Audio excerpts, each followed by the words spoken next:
Going over the 1149 spoilers. Shout out to Pew Peace. These are usually longer, but we're going to work with what we got. So we got more details of the chapter by myself, aka Pew.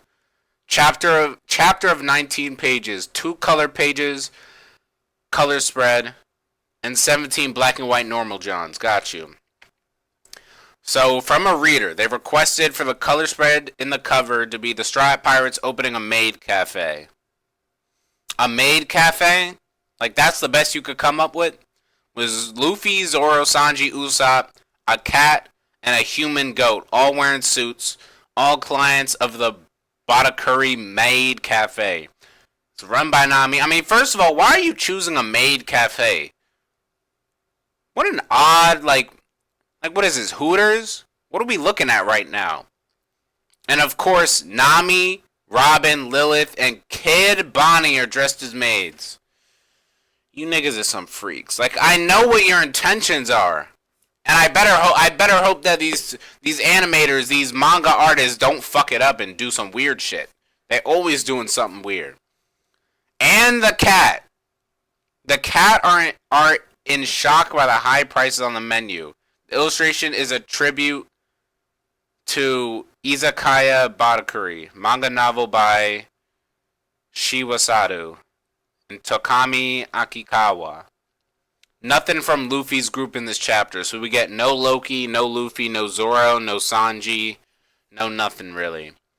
Gobbin cuts Summers in 2. He cuts him in half. Across the chest with an attack called Futenroku. Means heavenly music axe. And it's pronounced the same as infallible in Japanese. Summers falls on the thorns, and since he can't recover, he stays there during all chapter. Damn. So you gotta think he's either fucked for the whole chapter, I mean, he's fucked forever, or he has some other way of, like, coming back as to one person. When Gaban goes to help Colin, we see a little flashback of Colin's birth. Back in the present, Gaban tells Colin to hold on 1 second. As Gunko starts to stab Colin's neck with an arrow sword, Colin's neck starts to bleed. This bull's a demon. Gunko going after everyone. I don't think Gunko's spoken 3 words at this point. Why? Gaban is furious and ready to attack Gunko. Black lightning comes out of his axe. But Gaban's observation Aki shows him that Colin will be killed before he can save him. We see how Gunko pierces Colin's neck. So Colin drops his axe saying, "Please stop, I surrender." And he's got an expression that's heartbreaking. This nigga just sacrificed himself just for these kids. And I see what he's doing. That's a fantastic move. But Gunko is really about the action. I thought she was going to be a little chiller than this. Then, in an amazing double page, Gunko stabs Gobbin torso with 3 arrows, and he falls from the giant branch saying sorry to Colin and Elbaf. I already know he's about to be crying, like, saying, like, I'm sorry to you. They're going to show Colin, and then they're going to show, like, all of Elbaf, or however they depict that. Wild. After that, we have the epic last double page of the... This is the last page of the chapter? The last double page of the chapter. No, last double page of the chapter. As Colin cries out for his dad, Gunko suddenly remembers something from her past. First, we see an adult woman crying and screaming, saying, "Dad." Woman's hair is similar to Gunko's, but we can't see her eyes, so we can't confirm 100% if she's Gunko or another woman. And like I said, Gunko... She has some backstory here. Like, Summers doesn't seem like a guy with backstory. Saturn doesn't seem like a guy with backstory. But, like, the 4th of the Gorosei, the bird nigga, he seems like he's got a little bit there. And Gunko says, "What is this memory?" And then we see another flashback panel. This time we see Brooke holding the hand of a little girl and saying, "Yo-ho-ho! Becoming a pirate is my dream." It seems they are in a place with music. We only see their silhouettes, so we can't confirm if that little girl is Gunko, but everything points to that.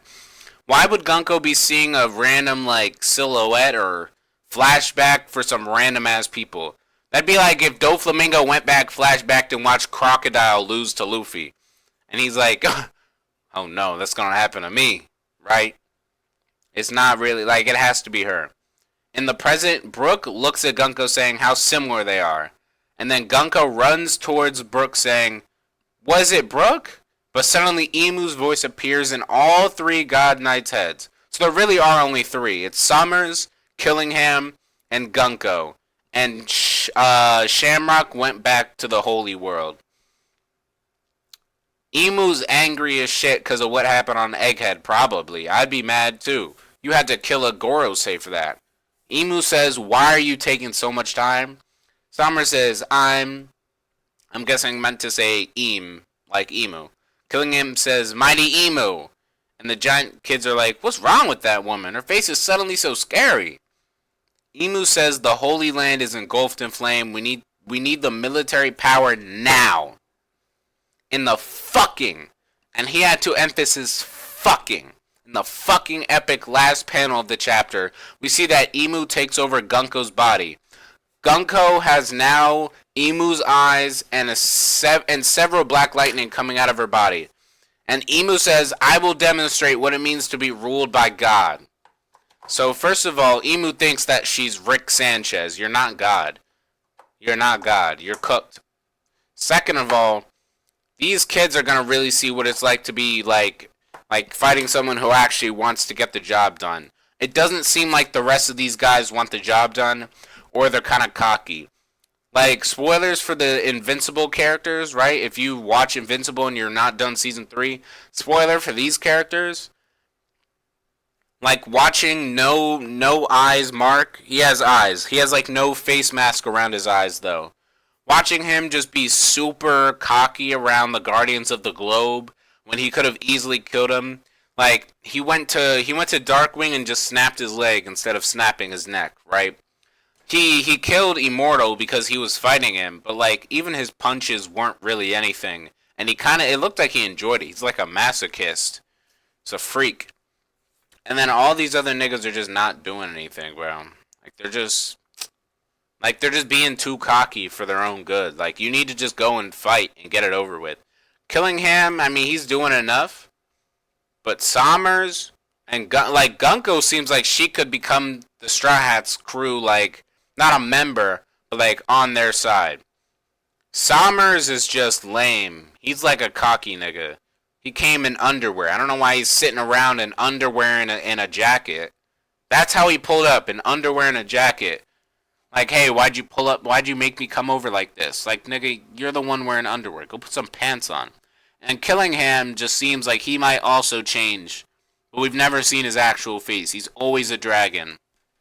But it seems like this bull means no business. Like, he not really messing with people. So I think that we all know that Emu's about to go crazy. Simple as that. Emu about to go crazy. Honestly, I cannot wait until we see what Emu does. But that's the end of those spoilers, y'all. We're going to be waiting for the next chapter to pull up. Whenever that chapter comes out, I'm going to be reacting to it. I'm going to upload it on YouTube just like this one. Thank y'all so much for watching. I'm going to catch y'all on the next one. Peace out. Everyone have a good day.